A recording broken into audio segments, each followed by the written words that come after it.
So one plus,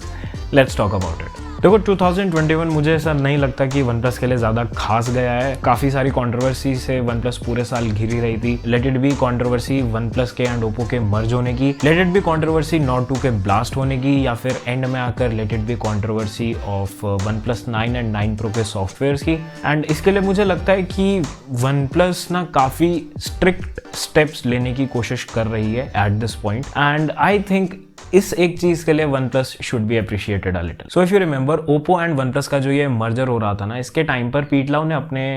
official one plus community के account पर लोगों को काफी डिटेल में इन्फॉर्म किया था कि क्या सभी चेंजेस होने वाले हैं एंड किस तरीके से ये प्लान रोल आउट होने वाला है। उसमें एक यूनिफाइड ओएस का जिक्र किया था, उसमें एक कोड बेस सेम होने का जिक्र किया था, एंड उन्होंने बाकी तो वो smoothness software would be great है, ये वो फलाना ढिमकाना, उसी सब के बारे में जिक्र किया हुआ था। लेकिन बाद में जब वन प्लस नॉट 2 लॉन्च हुआ था एंड मैंने उसको रिव्यू भी किया था, उस टाइम पर मैंने नोटिस किया था कि उस डिवाइस में काफी सारे कलर ओएस के एलिमेंट्स हैं एंड ये चीज साफ साफ पता चल रही थी कि हाँ भाई, मतलब कलर ओएस के साथ कहीं ना कहीं पर कुछ इन लोगों ने हाथ आराम से मिलाया है। But let me remind you, वो तभी भी ऑक्सीजन ओएस थी जो कि कलर ओएस के कोड बेस के ऊपर काम कर रही थी। सो बेसिकली वो ओप्पो उनको सॉफ्टवेयर का बेस प्रोवाइड करती थी, वन प्लस उसके ऊपर अपनी डेवलपमेंट बनाती थी एंड देन वो उसको डिवाइस में आपको सर्व कर देती थी। लेकिन उसके बाद पीट लाउ ने जिस यूनिफाइड ओएस का जिक्र किया था, उसके बारे में ज्यादा अपडेट सामने निकलकर नहीं आए थे। लेकिन अब फाइनली आकर थोड़ी बहुत उसके बारे में बात हो रही है कम्युनिटी के बीच में, थोड़ी बहुत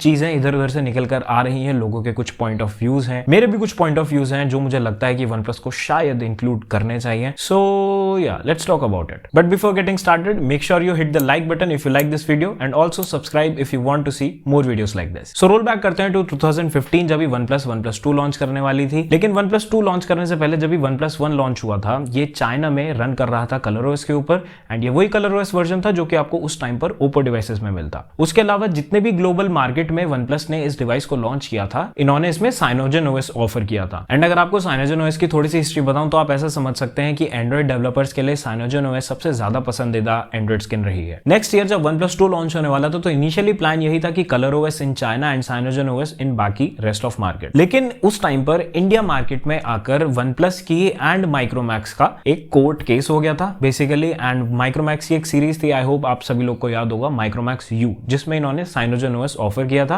एंड कुछ पेटेंट्स वगैरह एंड राइट्स वगैरह माइक्रोमैक्स ने उसके ले लिए थे, जिसकी वजह से वन प्लस को परमिशन नहीं मिली थी कि वो साइनोजन ओएस के साथ लॉन्च कर सकें अपने डिवाइस को इंडियन मार्केट में, जिसकी वजह से फिर वन प्लस मजबूर हो गई थी अपना खुद का एक एंड्रॉइड स्किन बनाने के लिए। तब जाकर फाइनली वन प्लस ने अपने 3 नए एंड्रॉइड स्किन्स को रजिस्टर करवाया था, ट्रेडमार्क वगैरह करवाया था। सबसे पहला oxygen OS, second hydrogen OS and तीसरा H2O OS. And I don't know इसको क्या बोला जाएगा, वाटर ओएस, H2O ओएस, पता नहीं भाई, वन प्लस की अलग केमिस्ट्री चल रही है। ये एंड्रॉइड स्किन्स को बहुत ही स्ट्रैटेजिकली बनाया गया था कि हाइड्रोजन ओएस जो है ये चाइना मार्केट को देखते हुए रहेगी, एंड उसके अलावा आपको सभी डिवाइसेस में ऑक्सीजन ओएस मिलेगी, जो कि rest of world and India and Europe countries and America वगैरह जो भी जितना भी इनका मार्केट था, वहां पर आपको सारा बेसिकली ऑक्सीजन ओएस मिलेगी। एंड ऑक्सीजन ओएस को इतनी ज्यादा तारीफ मिलने लग गई कुछ टाइम के बाद, जब वो धीरे धीरे थोड़ी मैच्योर होने लग गई, कि लिटरली वन प्लस इसी अपने सॉफ्टवेयर की वजह से बहुत ज्यादा पॉपुलर हो गई। लेकिन फास्ट फॉरवर्ड टू 2021, हम सभी ने देखा कि oxygen OS sort of copy बन चुका है कलर ओएस की, एंड ये चीज पूरी दुनिया की टेक कम्युनिटी को ज्यादा पसंद नहीं आई। लेकिन उससे बुरी चीज भी ये थी कि जैसा भी वो सॉफ्टवेयर था ना, ऑक्सीजन ओएस 12 की मैं यहां पर बात कर रहा हूं, यूजर्स जब भी उस सॉफ्टवेयर को इंस्टॉल कर रहे थे तो वो पहली बात तो बहुत ज्यादा बग से भरा हुआ था, एंड बेसिकली उसको इंस्टॉल करने के बाद वो डिवाइस सॉर्ट ऑफ अनयूजेबल ही रह जाता था। एक तो पहली बात तो आपने उस सॉफ्टवेयर का जितना भी चार्म था वो सारा खो दिया, देन उसके बाद भी जो आपने यूजर्स को दिया बचा कुचा, वो भी आप ढंग से नहीं ऑफर कर पाए। एंड इस चीज की वजह से वन प्लस को बहुत ज्यादा, मतलब लिटरली बहुत ज्यादा डिफेम किया गया था। लेकिन आपने नोटिस किया होगा कि वन प्लस ने hydrogen OS and oxygen OS को तो यूज कर लिया, लेकिन अभी भी H2O ओएस वन प्लस के पास बचता है, जो कि उन्होंने कभी रिलीज ही नहीं किया, जिसको ये अब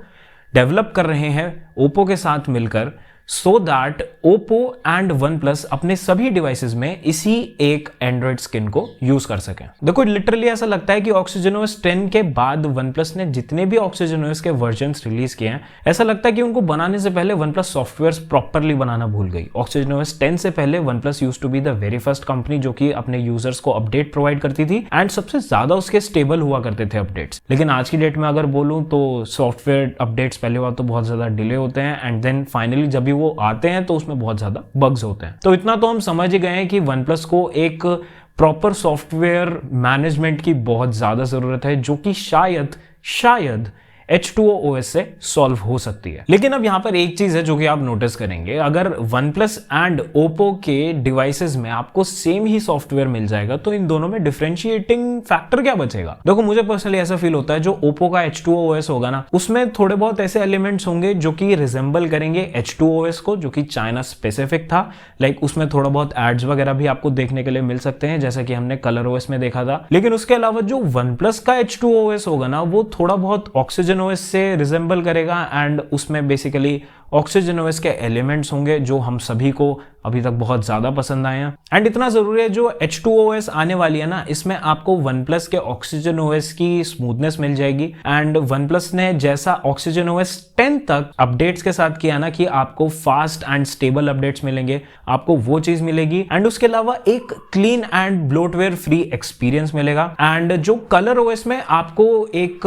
फीचर रिच एक्सपीरियंस मिलता है वो ऑफर किया जाएगा, अलॉन्ग विद कलर OS में जो कस्टमाइजेशन ऑप्शंस आपको मिल जाते हैं, आपको इस H2O OS में वो सभी भी मिल जाएंगे। इवन दो इस एंड्रॉइड स्किन को लेकर अभी तक मार्केट में लीक्स नहीं आए हैं कैसी ये दिखने वाली है, जो कि ये सजेस्ट करता है कि अभी भी ये अपने अर्ली डेवलपमेंट फेज में है। लेकिन OnePlus ऐसा बोल रही है कि भाई 2022 तक हम इसको आपको सौंप देंगे। तो मुझे ऐसा पर्सनली फील होता है कि या तो OnePlus, जो कि सुनने में आ रहा है कि OnePlus एक नए डिवाइस पर काम कर रही है जिसका नाम होगा OnePlus 10 Ultra, तो या तो उस वाले डिवाइस में हमें शायद यूनिफाइड OS का पहला वर्जन मिल जाएगा देखने के लिए, या फिर जो भी 10 का 10T आएगा, या फिर आई डोंट नो उसका क्या नाम होने वाला है, जो भी लेटर वेरिएंट होगा बेसिकली उसमें हमें ये यूनिफाइड OS का पहला वर्जन एंड बेसिकली कैसा ये होने वाला है वो सभी देखने के लिए मिल जाएगा। लेकिन अभी भी कुछ ऐसे क्वेश्चंस हैं जिसका हमें नहीं पता कि OnePlus किस तरीके से आंसर करने वाली है। लाइक फॉर एग्जांपल OnePlus के जितने भी रिमेनिंग डिवाइसेस हैं वो डिवाइसेस इस यूनिफाइड OS पर अपडेट होंगे या फिर नहीं होंगे, या फिर अगर नहीं भी होते हैं तो Oppo एंड OnePlus का जो ये कोड बेस शेयर वाला बेसिकली सॉफ्टवेयर है जो कि हमने Nord 2 में देखा था, क्या वो डिवाइसेस उस वाले सॉफ्टवेयर के ऊपर प्रॉपरली रन कर भी पाएंगे या फिर नहीं? ये कुछ ऐसे क्वेश्चंस हैं जिनका हमें टाइम के साथ ही पता चल पाएगा एंड OnePlus ने इनके ऊपर बेसिकली कुछ भी नहीं बोला। लेकिन देखते हैं फ्यूचर में कैसा होने वाला है, हम सभी को पता चल ही जाएगा। आज की वीडियो के लिए इतना ही, मिलते हैं अगली वीडियो में। Till then take care, bye bye, respect the day.